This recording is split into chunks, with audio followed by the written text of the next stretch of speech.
በችሪ ብሪክ ከማልንታ ቋጡ ካደቃቀና ነገ የሀገር ሲበታተን እኛ ራሳችንን አጣብቀን አንቀርም። የራሳችንን በምሁራን የሚመራ መንግስት እናቋቁማለን። ይሄ የምናቋቁመው መንግስት ደግሞ በ6 ወር ወይንም በአንድ ዓመት ውስጥ ምርጫ የሚያካሂድ ይሆናል። እኔ 130% እርግጠኛ ሆኜ ከደገሃቡር እመረጣለሁ። ፕሬዝዳንት ሆናለሁ አልሆንም የሚለው ሁለተኛ ጥያቄ ነው። ዋናው ጭብጥ ሐሳብ የዚህ ክልል ህዝብ የራሱ ሰው እንዲመርጥ ማድረግ ነው። ከዛ በኋላ ብልጽግና የሚባል ነገር አይኖርም። ይህ የሙስጠፋ መሐመድ ንግግር ሰሞነኛ አጀንዳ ሆኗል። ብልጽግናን መረዳት ዛሬም ለተቸገሩ ሰዎች ኦህዴድ በየክልሉ በአምሳሉ አስቀምጦ አገር አፍርሱ ያላቸው ሰዎች ብዙ መሆናቸውን መገንዘብ ያልፈለጉ ምዕመናን በሙስጠፋ መሐመድ የአገር አፈርሳለሁ ንግግር ግራ ተጋብተው ተስተውለዋል። ሙስጠፋ መሐመድ ግን ይህ የነበረ አቋማቸው የኖሩበት አሁንም የሚሰሩትና የተሰማሩበት ስራ ነውና በየትኛው ሚዲያ ወጥተው ሊያስተባብሉት አልፈቀዱም፣ አላስተባበሉትም። በመንግስትም ሆነ በግል ሚዲያ ቀርበው ኢትዮጵያን አፈርሳለሁ አላልኩም ብለው ያላስተባበሉት ሙስጠፋ እያዘዙ በሚያሰማሯቸው የኦህዴድ አለቆቻቸው በኩል ሳይሆን እንደ ጆተኒ ሳጥን ገንዘብ አስገብተው ከሚያስናግሯቸው ሰዎች መካከል አንዱ በሆኑት በአገኘው ተሻገር በኩል ይህንን የተናገርኩት አሁን አይደለም ከ5 ዓመት በፊት ነው በማለት የተናገሩበትን ጊዜ ክደው ንግግራቸውን አምነዋል። ቁም ነገሩ ንግግርህን ማመንህ ነው የሚለውን ነጥብም ሆነ ባለፉት ዓመታት እውነትን ለመናገር የተሳናቸው አገኘው ተሻገር ስነ ምግባር ቸግሯቸው የአንዲት ሀገር ትልቅ ምክር ቤትን በአፈ ጉባኤነት እየመሩ ጸያፍ ስድቦችን በተለያዩ ግለሰቦች ገጽ ላይ ሲጽፉ የሚውሉት እኒሁ ሰው በእርግጥ በፌስቡካቸው ያጋሩት ጽሑፍ የሙስጠፋ ምላሽ ነው ወይ የሚለውን እንትወው። እርሱን አገኘውን አምኖ ለሚከተል ወገን እንትወውና ኢትዮ ፎረም ይህንን የሙስጠፋን ንግግር ካሰራጨ በኋላ የሶማሌ ክልሉ ርዕሰ መስተዳድር በይፋ ወጥተው ባላስተባበሉት በዚሁ ንግግራቸው ላይ እናተኩር። እንደ ሁልጊዜው የኢትዮ ፎረም ታማኝ ምንጮች በድምፅ ቀርጸው ያደረሱን መረጃ ሙስጠፋ ኢትዮጵያን ስለማፍረስ ያላቸውን ውጥን አብይ አህመድ እሳቸውን ሳያነሱ እንደሚፈርሱ የተናገሩበትን ትንተና የያዘ ነው። አቶ ሙስጠፋ መሐመድ ግን ይህንን ሲናገሩ ለመጀመሪያ ጊዜ አይደለም። አማራና ትግሬ መስማማት አይችሉም ብለው የጻፉት እሳቸው ናቸው። የሶማሌ ክልል መዳረሻ ታላቋ ሶማሊያ ነች፣ የኦብነግ እንቅስቃሴ ሊደገፍ ይገባዋል እያሉ ያሰፈሩት ራሳቸው ናቸው። ኬንያ ድረስ ሄደው ለ150 ዓመት የገዛንን አማራ ነቅለን ጥለነዋል ያሉበት ንግግራቸው አሁንም በቪዲዮ ማህበራዊ ሚዲያ ላይ አለ። የኬንያን ባለሀብቶች ኢትዮጵያ ውስጥ ሰላም የለም እንዳትመጡ ሲሉ የተደመጡበትን ማስረጃ አለ። በሶማሊኛ ገንጣይ በአማርኛ አገር ወዳድ መስለው የሚቀርቡት ሙስጠፋ የታላቋ ሶማሊያ ቀንደኛ ቀንቃኝ በመሆናቸው ወደ ስልጣን እንደመጡ የመጀመሪያ ስራቸው ያደረጉት ኢትዮጵያዊ መልክ እንዲኖረው የተደረገውን እንዲሁም የተቀረጸውን ሰንደቅ ዓላማ በዚያድ ባሬዋ ሶማሊያ ባንዲራ አምሳል መቀየር ነው። የኢትዮጵያ ሶማሌ ክልል ከሚለው ስምም ላይ ኢትዮጵያ የሚለውን ስም ማውጣት ነው። እዚህ ጋር ድንቅ የሚል ታሪክ አላቸው። የሀገረ ሶማሊያ ፕሬዝዳንት የነበሩት አብዱላሂ ፎርማጆ ጸረ ኢትዮጵያ ቅስቀሳ አድርገው በሞቃዲሾ ስልጣን የያዙ ሰው ነበሩ። ያንን ንቅናቄ ሰላምና ሕይወት ወይም ናባድ ኢዮን ኖሎል የሚል ስያሜ ነበረው። የዚያ ንቅናቄ መሪ ከነበሩ ሰዎች መካከል አንዱ ሙስጠፋ መሐመድ ናቸው። እንደገና ሌላ ጉድ ሲመዘዝ ከእሳቸው ጋር እራት በልተው የወጡ ሰዎች በአጭር ጊዜያት ውስጥ የአልሸባብን ታጣቂዎች እየመሩ በኢትዮጵያ ግዛት ውስጥ አፍዴር ገብተው ጥቃት ላደረሱ የሽብር ኃይሎች መታወቂያ አድለው ያስገቡ መሆናቸው ከመታወቁ በላይ ከአማካሪዎቻቸው ውስጥ ቢያንስ አንዱ የዚሁ የሽብር ቡድን አመራር አባል ቤተሰብ መሆኑ ይደረስበታል። በዚህ እነዚህን ሁሉ በዝርዝር ብቻ ሳይሆን በማስረጃ እናቀርባቸዋለን። ለእያንዳንዱ ለዚህ ጸረ ኢትዮጵያና ጸረ ሰሜን ለሆነው ብልጽግናዊ ንግግራቸው ምስክራችን ሌላ ሳይሆን ራሳቸው ናቸው። በዚህ ጥንቅር ሰውየውን በማስመልከት በሚስጥር የሚደርሱንን መረጃዎች ሳይሆን በአደባባይ የተናገሯቸውን ጉዳዮች ብቻ ይዘን ለመቅረብ እንሞክራለን።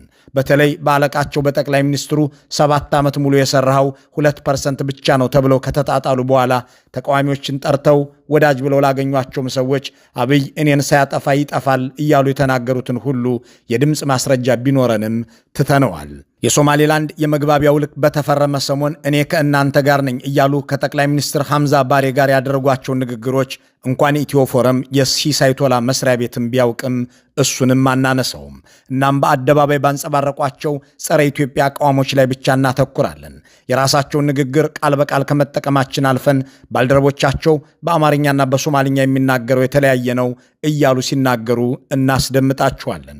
ይህንን በተናገረ በጥቂት ቀናት ውስጥ እንዲገደል ስለተደረገ አንድ የሶማሌ ክልል ምክር ቤት አባልም የምንላችኋል። ይህንን ዝግጅት ስናሰናዳም አስተያየታቸውን ለማካተት ራሳቸውን ሙስጠፋ መሐመድን ለማግኘት ሙከራ አድርገናል። በእርግጥ የሙስጠፋ ጸረ ኢትዮጵያ ዘመቻ ለምን እንደ አዲስ መነጋገሪያ ሆነ? ሙስጠፋ እንደ ሽመልስ አብዲሳ አሊያም እንደ አገኘሁ ተሻገር ያሉ የኦህዴድ ምስለኔ አይደሉም ወይ?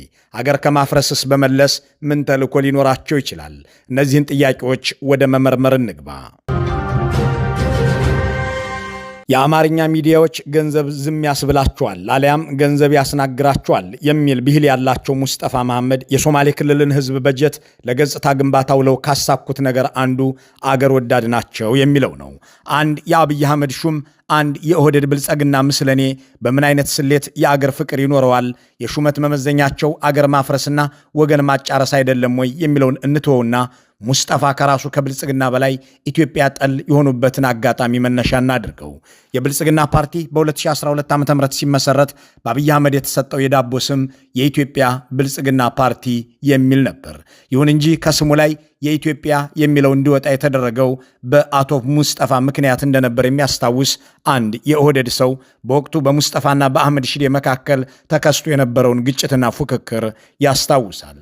ያኔው የሶማሌ ክልል ፓርቲ ሶዴፓ ወደ ብልጽግና እንዲዋሃድ ሲጠየቅ አቶ ሙስጠፋ ኢትዮጵያ በሚል ስም በሚጠራ ፓርቲ ውስጥ አንገባም በሚል አመራሮቻቸውን አሳድመው ወጡ። አህመድ ሺዴ ደግሞ አብይ እንዳለው ይሁናሉና ተጋጩ። አስታራቂ ሆነው የተከሰቱት አብይ ነበሩ። ሙስጠፋ አሸንፈው ኢትዮጵያ የሚለው ስም እንዲወጣ ተደረገ። በወቅቱ ሶማሌ ክልልም እንደ ህወሓት ትቶን እንዳይወጣ እንጠንቀቅ የሚሉበት ወቅት ነበር። የሶማሌ ክልል ርዕሰ መስተዳድር ወደ ስልጣን እንደመጡ ከከወኗቸው ተግባራት መካከል የኢትዮጵያ ሶማሌ ክልል የሚል መጠሪያ የነበረውን የክልሉን ስም የኢትዮጵያ የሚለውን ማስወጣት አንዱ ነበር። በመቀጠል ደግሞ ግመልና አረንጓዴ፣ ቢጫ፣ ቀይ ቀለሞች የነበሩትን የክልሉን ሰንደቅ ዓላማ ቀይረው የታላቋ ሶማሊያ የግዛት አካላትን ማለትም ዚያድ ባሬ ከኢትዮጵያ ቆርሼ በመውሰድ አሳካዋለሁ ብሎ የሚያስበውን ካርታ የሚያሳየውን ባለ አንድ ኮከብ ሰንደቅ ዓላማ ጥቅም ላይ እንዲውል አደረጉ። ታላቋ ሶማሊያ ሰብስቤ የግዛት አካሌ አድርጋቸዋለሁ ብላ በሕገ መንግስትም ጭምር ካስቀመጠቻቸው 5 ግዛቶች መካከልም የኢትዮጵያ ሶማሌ ክልል አንዱ ነውና አቶ ሙስጠፋ ይህንኑ አደረጉ። እነዚህን 5 ግዛቶችን የሚወክል ሰማያዊ ቀለምና 5 ጎን ያለው ነጭ ኮከብ ሰንደቅ ዓላማም እያውለበለቡ ናቸው። አቶ ሙስጠፋ መልሰው የተከሉት ከታላቋ ሶማሊያ ሰንደቅ ዓላማዎች አንዱን አንጓ ነው። እሳቸውም ሶማሌነታችንን ለማንጸባረቅና ለታላቋ ሶማሊያ ያለንን ፍቅር ለመግለጽ ሰንደቅ ዓላማችንን ቀይረናል ሲሉ የተደመጡት በአደባባይ ነው። ሶማሌነትና የሶማሌ ህዝቦች በያሉበት ቦታ ያላቸው ክብር፣ በተለይም በሶማሊያ ሪፐብሊክ ውስጥ ያሉት ከኛ በላይ የሚወዳቸው ሰው ከቶ አይገኝም። ደማችንና አጥንታችን ከተፈጨ ሶማሌነት ይገኝበታል። የሶማሌዎች ሁሉ እምብርት የትም ይኑር የት በሶማሌ ክልል ይገኛል። ለሶማሌነት ካለን ፍቅር የተነሳ ነው የሶማሌ ክልልን ባንዲራ የቀየር ነው። በባንዲራችን ውስጥም ሶማሌነትን መገለጫችን እንዲሆን ያደረገ ነው። አቶ ሙስጠፋ በሶማሌ ክልልና በሶማሊኛ ንግግሮቻቸው እንዲህ ያሉ ተግባራትን የሚፈጽሙና የሚናገሩ ቢሆንም በአማርኛ የሚነገርላቸው ወይም እንዲነገርላቸው ያደረጉት ግን ሌላ ነው። የምስራቁ ኮከብ፣ ቀጣዩ ጠቅላይ ሚኒስትር፣ የኢትዮጵያ አለኝታ እየተባሉ የሚነገርላቸው የሶማሌ ክልል ርዕሰ መስተዳድር በሶማሊኛ ገንጣይና የዚያድ ባሬ ታላቋ ሶማሊያ ናፋቂ መሆናቸውን ራሳቸው በንግግሮቻቸው ይመሰክሩልናል። እንዲህ ያለውን አክራሪና ተገንጣይ አካሄድ መቃወም በአቶ ሙስጠፋ መንግስት ውስጥ ወንጀል መሆኑን የሚያነሱ አንድ የቀድሞ ባልደረባቸው በጅጅጋ ቤተ መንግስት ውስጥ ስለ ኢትዮጵያዊነትና ኢትዮጵያ ማውራት የሀበሻ ሰላይ የሚል ታርጋ ያሰጣል ሲሉ ይናገራሉ። ይህን ንግግራቸውን ጨምሮ የሙስጠፋን በርካታ ቅሌቶች ያጋለጡት በኋላም የተገደሉትና የቀድሞ የሶማሌ ክልል የፓርላማ አባል የጅጅጋ ዩኒቨርሲቲ ፕሮፌሰርም የነበሩት ንምአን ሐመረ ይህንን ሲያብራሩት ጃጁስ ይባላል ይላሉ። መጀመሪያ ልነግር የምፈልገው ምንድነው አቶ ሙስጠፋን መተቸት ማለት አሁን እዚህ ሚዲያ ላይ ተናገርኩ አይደለም ካንተ ጋር አሁን ስናገር በአማርኛ ምንድነው ብሎ የሚጠሩት መሰለ ሰላዮች፣ የመሃል ሀገር ሰላዮች፣ የሀበሻ ሰላዮች። ሙስጠፋ እንደዛ መሃል ሀገር የሚጨበጨብላቸው ግለሰብ በሚዲያና በግብረ አበሮቻቸው ሰላዮች ናቸው፣ የሀበሻ ሰላዮች ናቸው እኛ ለመገንጠል ስንፈልግ እነሱ ማለት ለአበሻ አጨብጭበውና ሰልለውን መረጃ እያቀበሉ የኛን ህዝብ ለአበሻ አገዛዝ ቀንበር ስር የሚጥሉ ናቸው ብሎ ከዚህ በፊትም ተናግረዋል። ጃጁስ ይባላል ይሄ ሰላይ ማለት። የምስራቁ ኮከብ እየተባሉ በዲያስፖራውና በአማርኛ መገናኛ ብዙሃን ይዘገብላቸው የነበሩት አቶ ሙስጠፋ መሐመድ እውነተኛው ፖለቲካዊ ማንነታቸው ከተገለጸውም በላይ ነው። ይህንን ጉዳቸውን ያጋለጡባቸውን ንምአን ሐመረን ከጅጅጋ ዩኒቨርሲቲ እንዲባረሩ ያደረጉት ሙስጠፋ ወደ እስር ቤትም ወስደዋቸው ነበር። ከዚያም ባልታወቀ ምክንያት ሕይወታቸው አለፈ ተባለ። እዚህ ጋር አንድ ጥያቄ እናንሳ። አቶ ሙስጠፋ መሐመድ የተባሉትን ፖለቲከኛ ከየት ብልጽግና መጣቸው? ከቅድመ አብይ አህመድ በፊት የት ነበሩ የሚለውን ጥያቄ መመለስ የተገንጣይ ፖለቲካቸውን ስረ መሰረት ለመረዳት ያግዛል። አቶ ሙስጠፋ መሐመድ የመጡት ከሞቃዲሾ ሶማሊያ ነው። የቀድሞው የሶማሊያ ፕሬዝዳንት አብዱላይ ፎርማጆ ይመሩት በነበረው ፓርቲ ውስጥ የሰላምና ሕይወት ንቅናቄ የሚባል እንቅስቃሴ ነበረ። በሞቃዲሾ ሐሌኔ በተባለ የዲፕሎማቶች ሰፈር ውስጥ ይኖሩ የነበሩት አቶ ሙስጠፋ ፉሃድ ያሲን በተባሉት የካታር ሶማሊያ የደህንነት ሰው ተመለመሉ።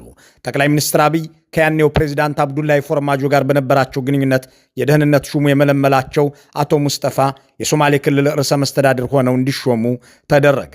አንድ የዚያን ሰሞን ጉዳይ የሚያውቅ የሶማሌ ጉዳዮች ባለሙያ ሰውየው ከቀድሞ ካታራዊ የሶማሊያ ደህንነት ኃላፊ ረብጣ ዶላር ይዘው ወደ ኢትዮጵያ መግባታቸውን ያስታውሳል። እዚህ ጋር አቶ አብዱልቃድር ሼክ አህመድን መጥቀስ ያስፈልጋል። ሰውየው የሶማሌ ክልል ርዕሰ መስተዳድር ቤተኛና ምስጢረኛ ነበሩ። የአቶ ሙስጠፋ የፕሮቶኮል ኃላፊ ሆነውም ሰርተዋል። ባለቃቸው ስራ ያልተደሰቱት አቶ አብዱልቃድር ከ3 ዓመታት በፊት ወደ ውጭ ሀገር ኮብልለዋል። ርዕሰ መስተዳድሩ ከሞቃዲሾ ይዘውት ስለመጡት ገንዘብ ሲናገሩ የሶማሊያው የደህንነት ኃላፊ የነበረው ካታራዊው ፋሃድ ያሲን $500,000 ሰጥተዋቸው ወደ ጅጅጋ ማቅናታቸውን ያስታውሳሉ። የዚህ ገንዘብ ዓላማም የኢትዮጵያን መንግሥት ባለሥልጣናትና ወታደራዊ መኮንኖችን በገንዘብ በመደለል መረጃ ወደ ሞቃዲሾ እንዲያሻግሩ ለማገዝ ማድረግ ነበር ይላሉ። ኢትዮጵያ እውነትና የሀገር ወዳጅ ይመስላል። ማነው ተመስገን ጥሩንና ብናልፍ የሚባለው ይመስላል። ሰው ግን በጣም ሆዳም ናቸው። ሆዳም ማለት ይቻላል ማለት ብር ከአቶ ሙስጠፋ ይቀበላሉ እነዚህ ሁለት ሰዎች $500,000 እኔ በህይወቴ ያየሁት ጊዜ መጀመሪያ ጊዜ ነው ያየሁት በህይወቴ ማለት ነው። የት ነው ይሄንን ገንዘብ የተቀበሉት? ኔሮቢ ሰው ነው የላኩት። በሰው በኩል ማለት ነው። ሰው ኢትዮጵያ ውስጥ ያሉ ሰው ነው የላኩት። ሰው ነው የተቀበለው ይሄን ብር ማለት ነው። ኦኬ ይሄ ገንዘብ ከየት ነው የመጣው? ገንዘቡ ከሶማሊያ ፉአድ ያሲን ከዛ ከሶማሊያ መጥቶ ምንድነው ኔሮቢ ውስጥ ተገናኝተናል። የሆነች ሆቴል ተነጋገሩ። እኔ ስልጣን ለመቆየት ከፈለጋችሁ እንዲህ የሚያስፈልግ ነገሮች ስላለ ብር አምጡ ምናምን። ሙስጠፋ መሐመድ የሚሰሩት ለሞቃዲሾ መንግስት ነው የሚሉ ሰዎች አብይ አህመድ ከሶማሌላንድ ጋር የማያግባባ የመግባቢያ ውል የተፈራረሙ ሰሞን ያሳዩትን ነገር በብዙ ይዘረዝራሉ። ቀድሞ ነገር አብይ አህመድም ቢሆኑ ያንን ውል የተፈራረሙት የኢትዮጵያን ዘላቂ አጀንዳ በዘላቂ ቅርቃር ውስጥ ለመክተት እንጂ ለአገር አስበው አልነበረምና እሱን ለማሳየት ማስረጃ ፍለጋችንን እንትወው። በሶማሊኛ የዚያድ ባሬ ፖለቲከኛ፣ በአማርኛ ግን አገር ወዳድ መስለው ለመከሰት የሚሞክሩት ሙስጠፋ ባህር ዳር ሄደው የሚናገሩት ሌላ፣ ጅግጅጋ ሲመለሱ የሚሉት ደግሞ ፍጹም ተቃራኒ መሆኑን ለማሳየት ሁለት አጋጣሚዎችን እናንሳ።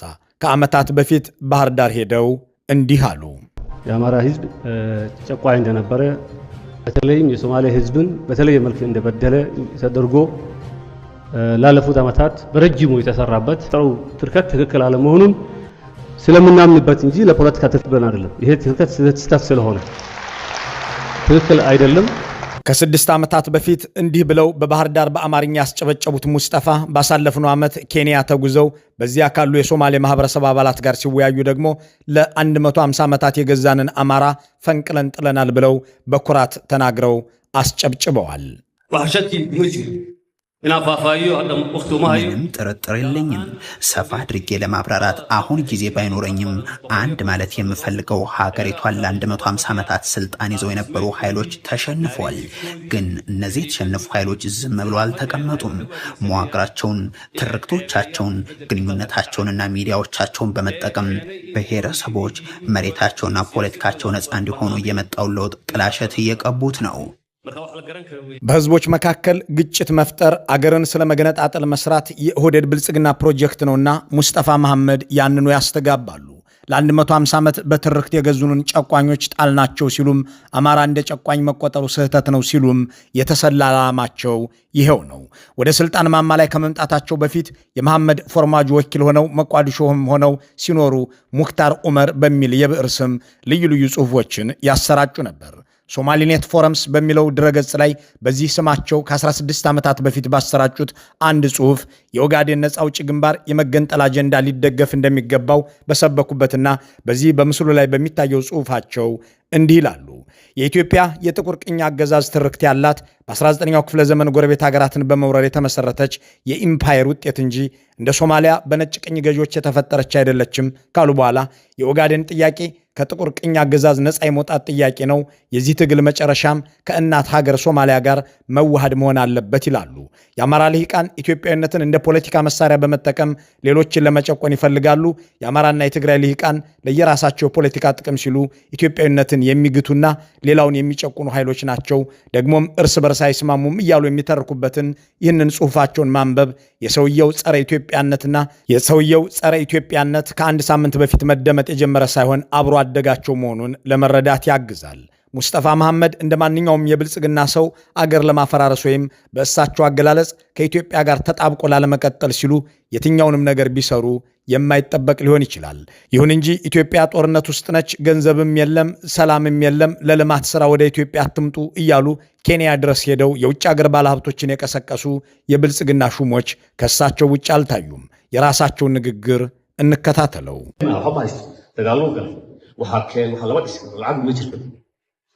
lacag ma jirto total 4 sanadood dagaal boodi ku jiraan lacag Ethiopia qiimaha ku maray halku maray adugtii marka ሀገሩ ምንም የለውም። ጦርነት ውስጥ ገብቷል።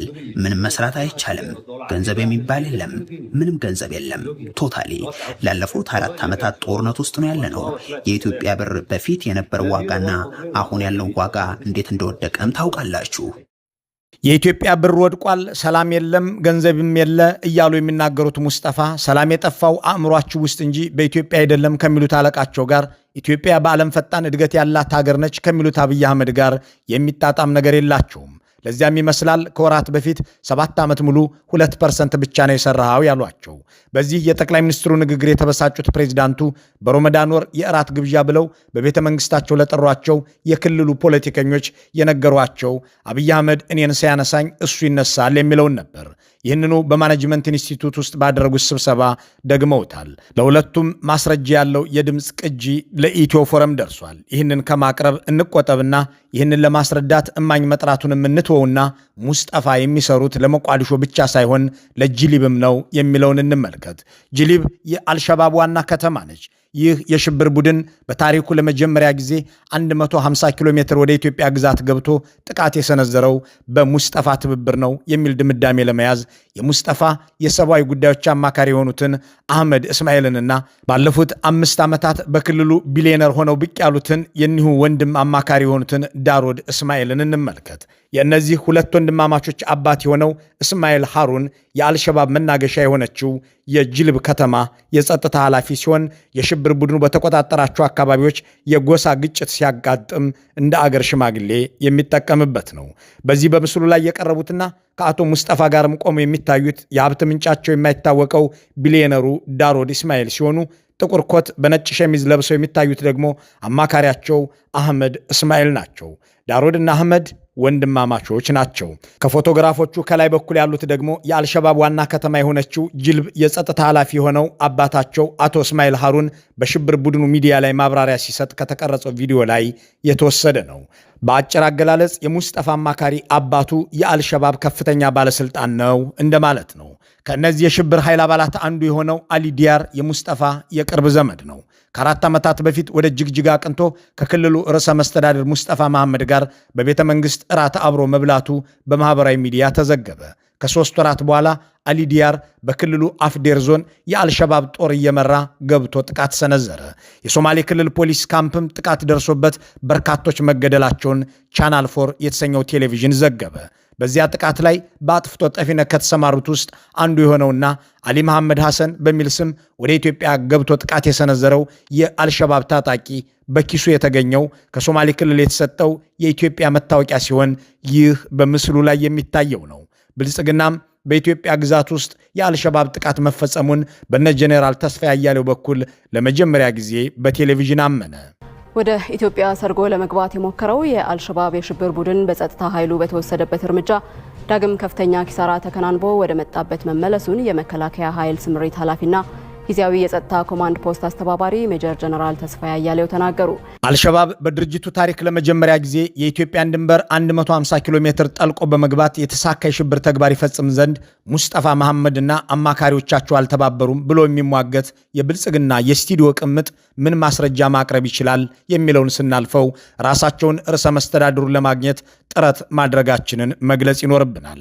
በዚህ በምስሉ ላይ እንደሚታየው ለአቶ ሙስጠፋ መሐመድ በግል ስልካቸው አስተያየታቸው ለማካተት የሚያስችል ጥያቄ አቅርበን ነበር። በጽሁፍ የተላከላቸውን ጥያቄ ካነበቡት በኋላ አጥፍተውታል። አሁንም ቢሆን ግን ያቀረብንላቸውን ግብዣ ተቀብለው ጥያቄያችንን ለማብራራት ፍላጎቱ ካላቸው እድሉን እንዲጠቀሙበት በይፋ ጥሪ እናቀርብላቸዋለን። እንዲህ ያለ ተፈጥሮና ተግባር ያላቸው ሙስጠፋ መሐመድ ዑመር ግን ሰሞኑን አብይ አህመድ ሲያነሳኝ ኢትዮጵያ ትፈርሳለች፣ ኢትዮጵያ ስትፈርስ እኛ ተጣብቀን አንቀርም፣ እንገነጠላለን፣ አብይ እኔን ሲያነሳኝ እሱ ይነሳል ወዘተ እያሉ መናገራቸው በድምፅ ከወጣባቸው በኋላ እንደ አዲስ መነጋገሪያ ቢሆኑም እሳቸው ግን የታወቁበትና ነባር ተልኳቸው ነው። መልካሙን ሁሉ በመመኘት በዚሁ እንሰናበታለን።